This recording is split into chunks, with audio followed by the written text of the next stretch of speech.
قالوا ربنا جزاؤه أن يوفى أجره قال ملائكتي عبيدي وإمائي قضوا فريدتي عليهم ثم خرجوا يعجون إلى الدعاء وعزتي وجللي وكرمي وعلومي وارتفاعي مكاني لأجيبنهم فيقولوا ارجعوا قد غفرت لكم وبدلت سيئاتكم بالحسنات قال فيرجعون مغفورا لهم.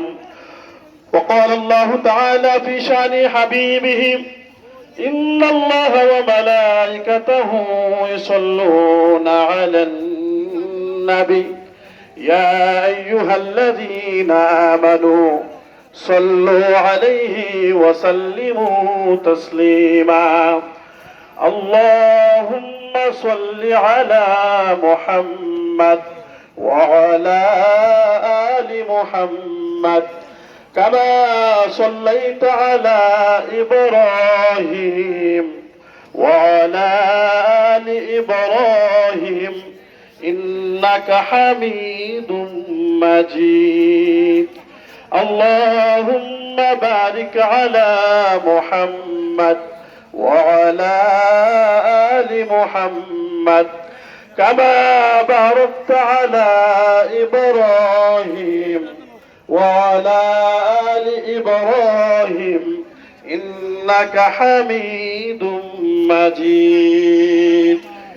আমরা সবাই একটু মহব্বতে জিকির করি লা ইলাহা ইল্লাল্লাহ জোরে লা ইলাহা মহব্বতে লা ইলাহা লা ইলাহা মহব্বতে লা ইলাহা লা ইলাহা লা ইলাহা ইল্লাল্লাহ লা ইলাহা জবান ছেড়ে দেয় সবাই লা ইলাহা জি লা ইলাহা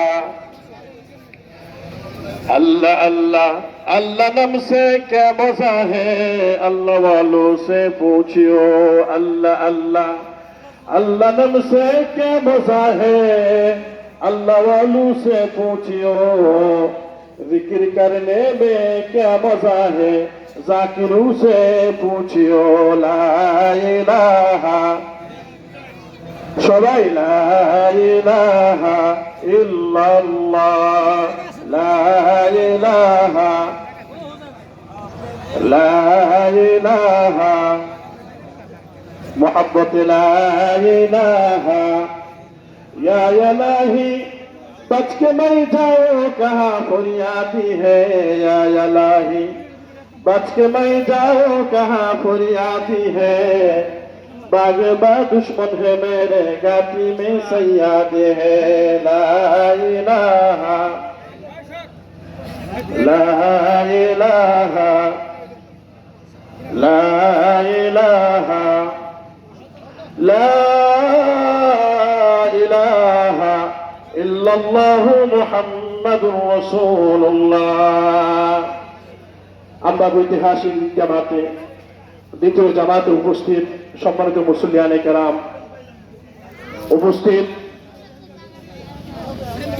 হযরত মাওলানা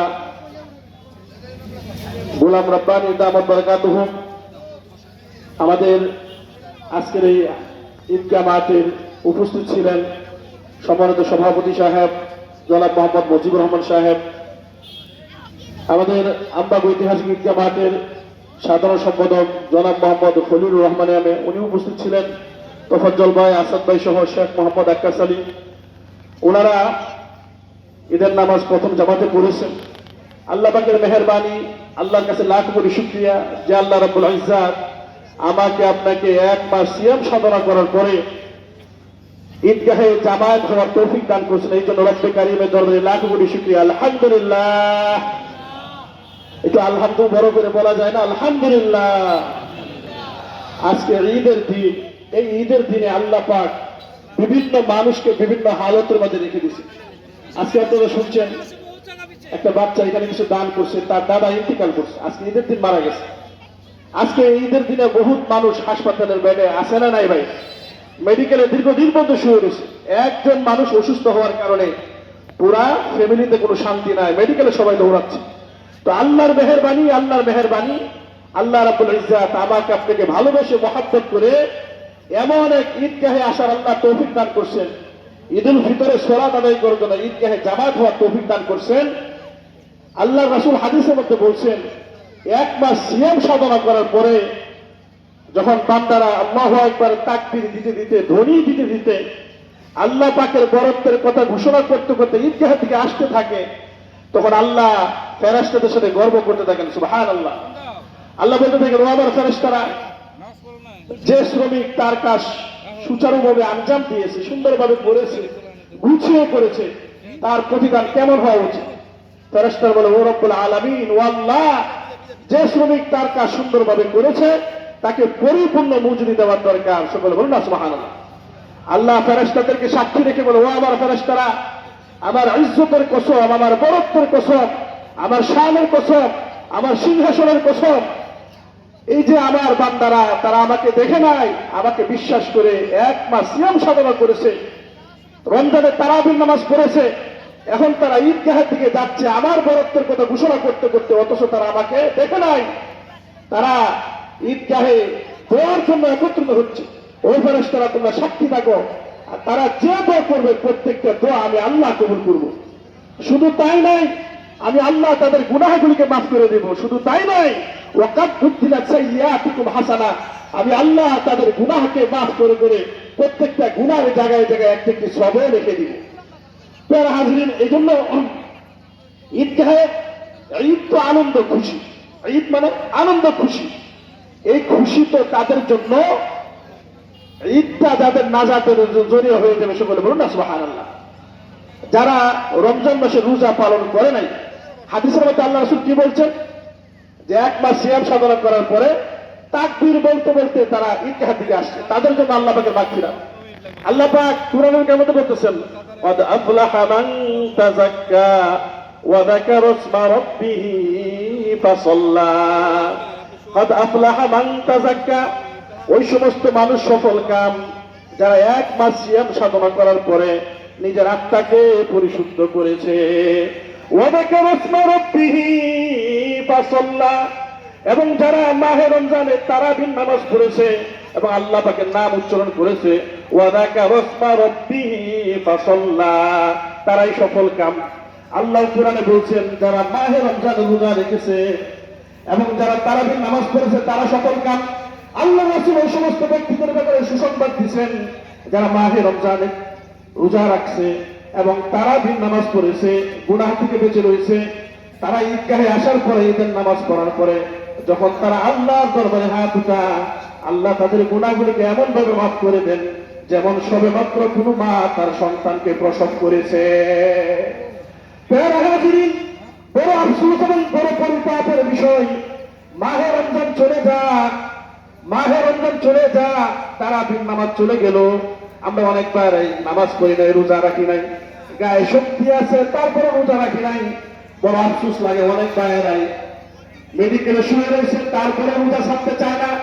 ডাক্তার বলছে আপনি ঠিক মতো ওষুধ খাবেন, ডাক্তারকে বলে দিছে আমি মুসলমান, আমি রোজা রাখবো, এতে করে যদি আমার জানাও চলে যায় তারপর আমি রোজা ভাঙবো না।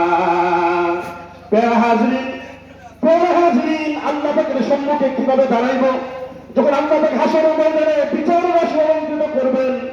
আল্লাহ পাক যখন বিচারের আসন অলঙ্কৃত করবেন, আল্লাহ যদি বলেন, ও বান্দা, হাত দিছিলাম, পা দিছিলাম, গায়ে শক্তি দিছিলাম, তুমি কেন আমার রোজা রাখো নাই, কি জবাব আমরা দিব? নামাজ পড়ি না, কেমন মুসলমান হইলাম, নামাজ পড়ি না? আল্লাহ রাসূল হাদিসের মধ্যে বলছেন, লা হাজ্জা ফিল ইসলাম লিমান লা সালাতা লাহু, আরে যে নামাজ নাই যার জীবনে, ইসলামে তার কোনো অংশই নাই, সেগুলো মুসলমানই না। বড় আফসোস এবং বড় পরিতাপের বিষয়, আল্লাহ রাব্বুল ইজ্জাতের সবচেয়ে বড় হুকুম ছিল নামাজ পড়া। মাহে রমজান চলে গেছে, নামাজ পড়ি নাই। মাহে রমজানে যদি কেউ একটু ইচ্ছা করতো, নিজেকে শুধরায় নিতে পারতো না? পারতো নাই? অবশ্যই শুধরায় নিতে পারতো। হাদিসের মধ্যে আছে, যে ব্যক্তি নামাজ পড়বে না তার জিন্দেগিতে কোনো বরকত হবে না, কামায় বরকত হবে না, রুজিতে বরকত হবে না। লক্ষ লক্ষ টাকা কামাই করবে খুশি করি। আমি কেমন মুসলমান হইলাম? বাজার থেকে একটা লবণ কিনে আনতেছি, লবণ 35 টাকা 40 টাকা দেয়, 1 কেজি লবণ কিনলাম। লবণটা যদি আমার ব্যাগ থেকে পড়ে ফেটে যায়, লবণ যদি জমিনে পড়ে যায়, আমি বলি আহ, রমজানের রোজা চলে গেল, একবার দিল থেকে আহ শব্দ বের হয় নাই, ফজরের নামাজ পড়ি না, আহ বের হয় নাই, জোহর পড়ি নাই, আহ বের হয় নাই, আমি কেমন মুসলমান হইলাম? হাজরিন, আল্লাহ রাসূল হাদিসের মধ্যে বলছেন, যে সমস্ত মানুষ নামাজ পড়বে না, বেনামাজি অবস্থা